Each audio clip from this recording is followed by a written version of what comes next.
Afternoon, everyone. Got a lot of ground to cover. Penguins have a big game tonight against the Bruins. The Steelers are about a quarter of them, as you know, that might be gone by the end of the afternoon. We obviously have the Pirates in spring training. Pitt's heading out to the Big East tournament. Coming up later on the show, we're going to have a talk with Brooks Orpik. I think you're going to appreciate it. Brooks Orpik is always candid. We're going to ask him about the state of the Penguins' defense. He's a straight shooter. If they're not doing well, he's going to tell you so. If they're not good enough to win a championship, he's not going to be shy about admitting it. Later after that, we're going to have Mark Kaboly in to talk about some of these Steelers moves that we're going to see, some of them that we've already seen, the Ramon Foster re-signing, which I love, by the way. And then later on in the show, we'll have Suck Meter, of course. First, I want to get into a little bit of hockey. I was up at the morning skate today with the Penguins, and looking around at this team, they have more of a confident feel to them now than I've seen at any point since coming back from the lockout. I think this is a team that really is starting to gain a sense of its identity, a lot of confidence. That doesn't mean they're going to clean the Bruins' clocks tonight or win every game they play the rest of the way, but they seem to have figured out who they are. They're a team that's going to score a lot, and they're okay with that. If you look at Dan Bylsma's system, it's always been based on being aggressive anyway, on a hard forecheck, on the get-to-our-game concept. Get it out of the puck, get the puck out of our zone quickly, rush it up to the other end of the rink, and just play up there. But I wonder, really, if that's going to be enough. I wonder what it is that Ray Shero has to do between now and the deadline. Is it something major? And I know everybody likes that. Is it some great, big, sexy move that alters the franchise? You know, those things that we really became accustomed to going back to the early 90s with Craig Patrick making the Ron Francis, Ulf Samuelsson trade with the Hartford Whalers. The following year, getting Rick Tocchet from the Flyers.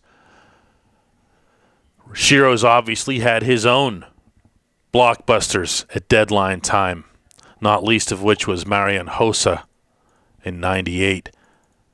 That's 08. What's he going to do this time? What's he going to find as the area that he needs to address most? To me, if I'm Ray Shero right now, I'm not thinking big. I'm thinking third, fourth lines. I'm thinking depth defenseman. Yeah, if you can get yourself a home run hitter defenseman, no team will turn that down. And the Penguins certainly wouldn't either. If you got yourself, someone like a Shea Weber, you're not going to turn him down. I'd be looking at that kind of defenseman. But more than anything, I still look at the fourth line of this team and wonder if that isn't the area where the Penguins can really add the most. I know you can say that about every team in hockey, but you know, the third line, you have Brandon Sutter, you have Matt Cook, Tyler Kennedy. I still think he's going to come around at some point. Maybe he already has to an extent in the past week or so. But where the Penguins can really add some, to steal one of their more common terms right now in hockey, there's one of those sandpaper guys, one of those people that's tough to play against, one of those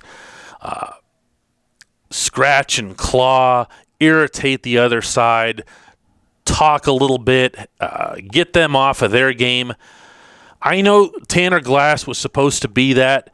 Clearly, I'm sorry, he's not that. He had a wonderful fight at Madison Square Garden early in the season that got everybody revved up, but you can't go 25, 26 games into a season, have 0 points, and not at least be some kind of physical force out there and be contributing a whole lot to the team.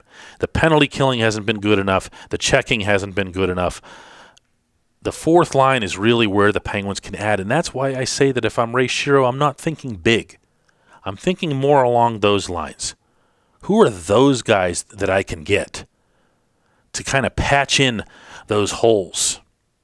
I think you have enough guys right now. We always focus on top six forwards. You have enough guys up there. Clearly, let's once and for all be done with the debate about Sid and wingers.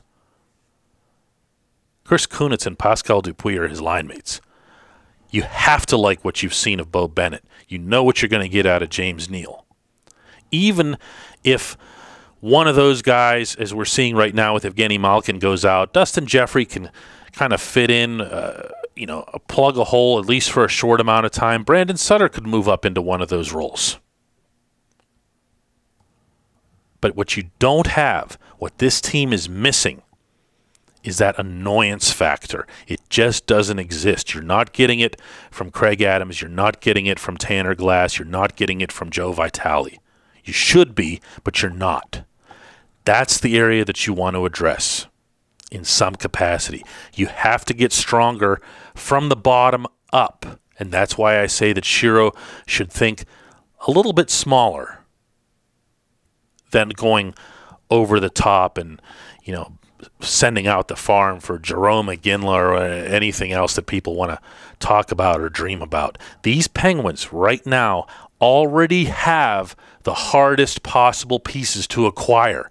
They already have those.